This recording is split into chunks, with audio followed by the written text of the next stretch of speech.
Tutti gli esami ho già dato ormai, sul libretto manca un voto ed è proprio il suo. Sono già 3 volte che ripeto l'esame e mi boccia senza pietà. Professore, non mi bocci più. Lavoro solo, meno sudo, chissà che il voto sarà 18:30, poi si vedrà. Abbia pietà. Va bene.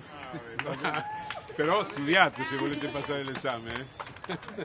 Raise your voice.